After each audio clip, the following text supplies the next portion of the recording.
what is the mechanism that was sort of, or the science behind why this actually creates a certain risk of clogging of heart issues, specifically the mRNA? Yeah, so it's not fully understood, but the way it's understood at the moment is enough to help people understand it. Understand how we can be getting all these problems. So the lipid nanoparticles and the spike protein, which is there from the vaccine, which we felt like with other vaccines, you get an injection in the arm of, say, a dead virus, your body generates antibodies, and that's the end of story. With the spike protein, we felt, or it was understood, that it would also stay in the arm for a few hours, a couple of days. You generate antibodies, your body's immune response, adapts, and then we're done. Unfortunately, and there is good data on this is not speculation now, this is now in peer-reviewed high-impact journals explaining, in fact, the journal Cell actually explained this, is that what happens is the spike protein, which we know is where the harm comes from COVID as well, right?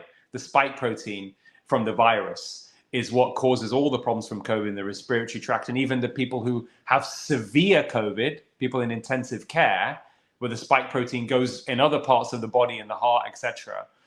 That appears, David, to be distributed throughout every organ system in the body after you get the vaccine for at least 4 months, or up to 4 months, and maybe beyond, right? What does that mean? You've now got spike protein in the brain, in the heart, in the liver, in the kidneys, in the ovaries, in the testes.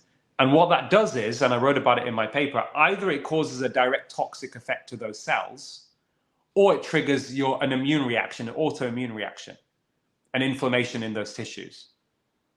And that's not good. That's not good at all.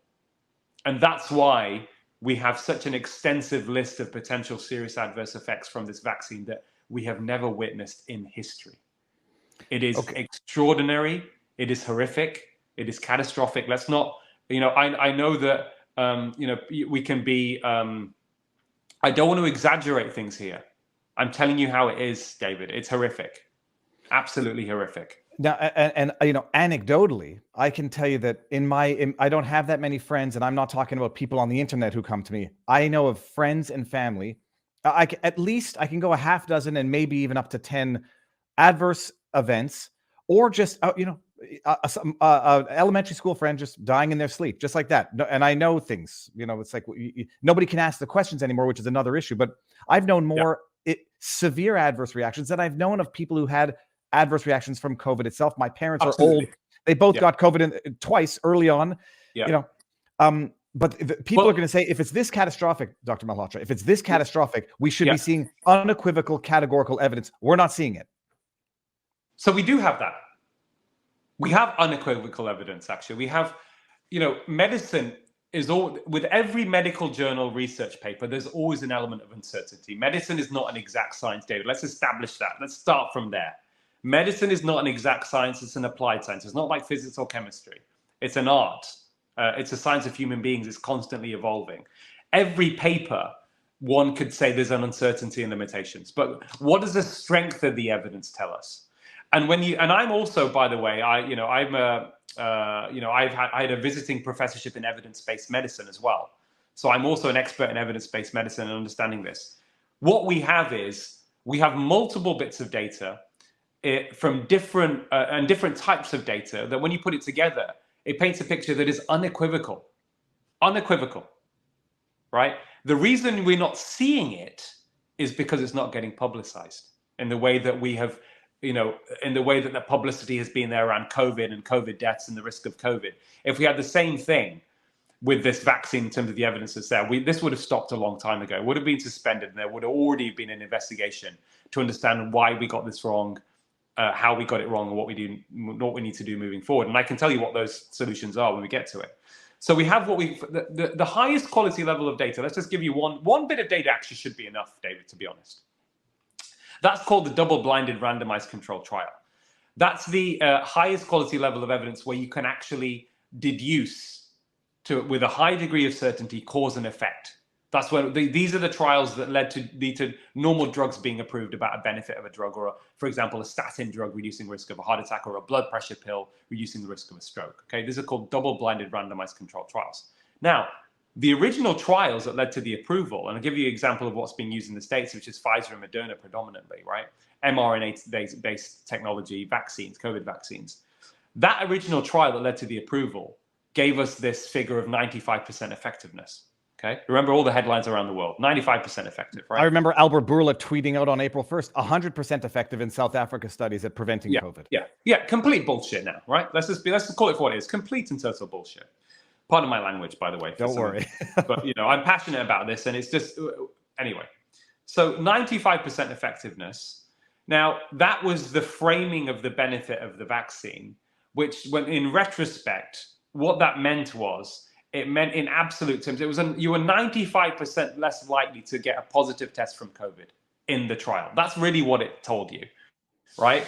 But a lot of people, and I'm going to break it down, would infer, understandably, David, that 95% effective, and certainly that's what I've inferred without looking at, I didn't even really go there, to be honest. I was like, okay, let's just get on with it, roll it out. I didn't scrutinize that evidence. And that's to some degree my limitation at that time for whatever reason, right? But 95% effectiveness, most people would infer with a vaccine.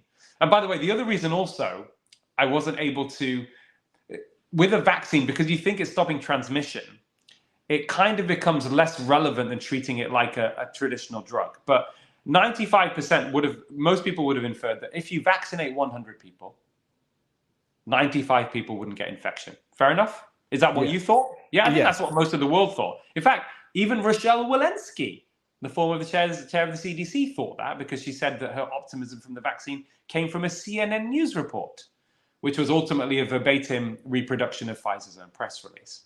But we'll come on to the influence of the media shortly. That ultimately meant, when you go back and look at the data, and you can look at it in this way as I did, because by the stage when I started writing my paper, we'd realized at that point it wasn't stopping infection or transmission, okay, or certainly wasn't stopping transmission. And therefore, you could look at this vaccine as a prophylactic drug, not like a traditional vaccine. So when you go back, it meant that you had to actually vaccinate 119 people to prevent one person getting infected, right? So that was the original trial that showed. But what the trial didn't show, and this is where I thought, hold on a minute, the randomized controlled trial of about 40,000 people, which is quite a large trial, didn't show any statistical significant reduction. So these are people, half the people took the vaccine and half the people that didn't, in areas that were, high exposure to COVID, right? Is that it didn't show any significant reduction in dying from COVID. That trial did not reach that endpoint. It did not conclude that we have shown evidence that if you take the vaccine, you are not going to die from COVID. It didn't show any evidence of that, right? It didn't show any reduction in all-cause mortality.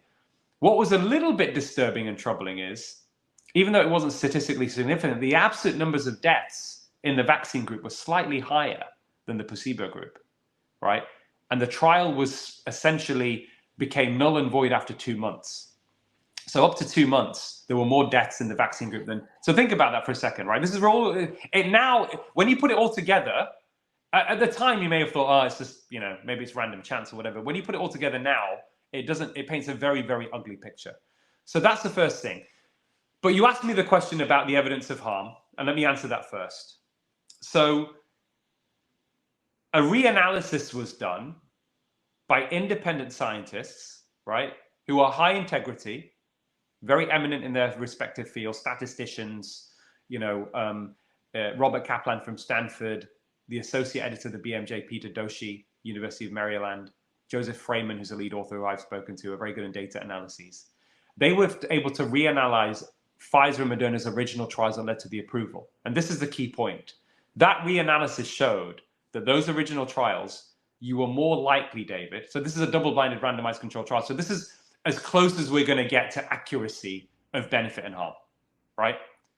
You were more likely to suffer a serious adverse event from taking the vaccine, hospitalization, disability, life-changing event, than you were to be hospitalized with COVID during the ancestral Wuhan strain, which was more severe. Think about that. What does that mean in its own right? Forget about everything else. In its own right, our first duty as doctors, do no harm. First, do no harm. whatever the benefits may have been, right? That's a separate discussion. It should never have been approved, David. It should never have been approved for anybody in the first place. That's what I've concluded. And nobody has challenged me on that so far. Nobody has been able to scientifically challenge me on that claim. Doctor, is this this is the study, one of the ones that I was looking at or that I had seen, and I'm a noob. This is the one published in the journal Vaccine, absolutely. Yeah, this is the one that ultimately concludes it was 1 in 800, because you're talking about the numbers in there. I'll share the link because I've talked about this before, but it came to one serious adverse event per 800 doses. But that is, again, a likely underestimate, only because that's at 2 months. And what we know now, David, is that one of the mechanisms of harm, which I've discovered and has been even concluded from autopsy studies, that several months after having the vaccine, it can cause a heart attack or sudden cardiac death. And I suspect a lot of these excess deaths that we're seeing around the world right now, in the US and the UK and whatever else, it's not the only factor. But I think that at the moment, until proven otherwise, it's the most likely, it's probably the most significant factor right now that we can categorically say, because of the evidence that we've got from randomized control trials, from pharmacovigilance data, from observational studies, from autopsy data, from clinical data. It may change, the hierarchy may change, but right now for me, and remember, most of these premature excess deaths are driven by cardiovascular disease traditionally. There may be other excess deaths, suicides or whatever, but most of the bulk of these, the most common, are going to be heart disease, right? Heart related or strokes or whatever else. For me, until proven otherwise, the primary driver of excess deaths right now is the vaccine.